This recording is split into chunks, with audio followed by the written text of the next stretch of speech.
চট্টগ্রাম নগরীর বাকলিয়া সরকারি কলেজে অবস্থান করছি।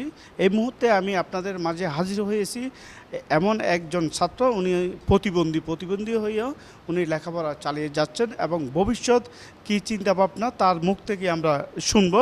সালামু আলাইকুম রহমতুল্লাহি বারাকাতুহু। আমার গ্রাম বাড়ি মহেশখালী। আমি মহেশখালী উত্তর নরবেলা উচ্চ বিদ্যালয় থেকে মাধ্যমিক শেষ করে উচ্চ মাধ্যমিক বাকলিয়া সরকারি কলেজ চট্টগ্রামে লেখাপড়া এখন ইন্টার ফার্স্ট ইয়ারে পড়ি। আমরা ভাই বোন ছিলাম ছয়জনের মধ্যে আমি 5 নম্বর। আমরা 2 ভাই বোন লেখাপড়া করি, আর 3জন তারাকে বিয়ে দিছে। তারপরে এখানে লেখাপড়া করার উদ্দেশ্য হলো বাকলিয়া সরকারি কলেজ। আমি যে সাহস পেয়েছি, বাকলিয়া সরকারি কলেজে সাহস পেয়ে আমি মানবিক বিভাগে ভর্তি হলাম। আমাদের প্রফেসর জসিমউদ্দিন খান আমাকে গ্রহণ করছিল, তো আমি গ্রহণ করার পর এখানে ভর্তি ছিলাম। তার আমার লেখাপড়াটা করে আমার আমি মনে করেন নর্মাল চাকরিভূত ব্যাংকার চাকরি চাই, বেশি কিছু চাবো না, ব্যাংকার চাকরিটা নিব। আমার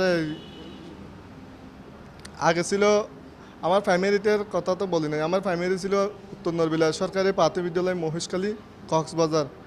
আমি প্রাইমারি স্কুলে ছিল, আমাদের লোল ছিল 1-এর ভিতর 10-এর মধ্যে, উচ্চ মাধ্যমিকে ছিল 1 থেকে 30-এর ভিতরে। ইনশাল্লাহ যাই যদি জনগণ যদি দোয়া করে আমি একজন ব্যাংকার হিসেবে গ্রহণ করব। ক্লাসের সময় যদি আমি এখানে অনেক বৃষ্টির সময় কষ্ট ছিল আমাদের ক্লাসমেটেরা, আমার আম্মু, আমি যে গাড়িটা আমাদের মাননীয় প্রধানমন্ত্রী শেখ হাসিনা দিছে, এই গাড়ি নিয়ে আমি আসতে পারি নাই। কারণ আসতে পারি না যে এটা বাসার মধ্যে নিতে পারি না, আমাদের বাসা একটু উঁচু, সেই জন্য বাসার মধ্যে নিতে পারি নাই। আমার একটা হুইল চেয়ার আছে। আমার আম্মু যদি তুলতে না পারে, আমাদের ক্লাসমেট অথবা বান্ধবীরা সবাই হেল্প করে।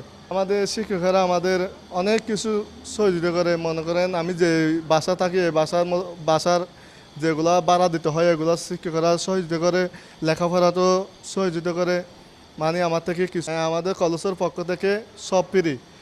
মনে করেন কলেজের পক্ষ থেকে লেখাপড়াতেও ফ্রি, আমার বাসা ভাড়া যতগুলো দিতে হয় এতগুলো কলেজের পক্ষ থেকে দেয়। যে কোনো পরিস্থিতি তার মা তাকে হেল্প করে স্কুল নিয়ে আসতো, স্কুলে নিয়ে যেত, স্কুলে দিয়ে চলে যেত, বাসার কাজ শেষ করে টিকতে আমার বাসায় আসতো, আবার নিয়ে যেত। আসলে তার থেকে আমরা ইন্সপায়ার হচ্ছি, সে তার এত কষ্ট করে পড়া করতেছে, এত কিছু করতেছে, আমরা আমাদের জীবন কারে এগিয়ে নিয়ে যাওয়ার চেষ্টা করতেছি। কারণ এই এত প্রতিবন্ধকতার মাঝে এগিয়ে যাচ্ছে, তারপর হচ্ছে আমরা সুস্থ থেকে আপনাকে নিয়ে এগিয়ে যেতে পারবো না, তাকে দেখে আমরা ইন্সপায়ার হচ্ছি। সেটা হচ্ছে আমাদের এর থেকে শিক্ষা, এটা বেস্ট।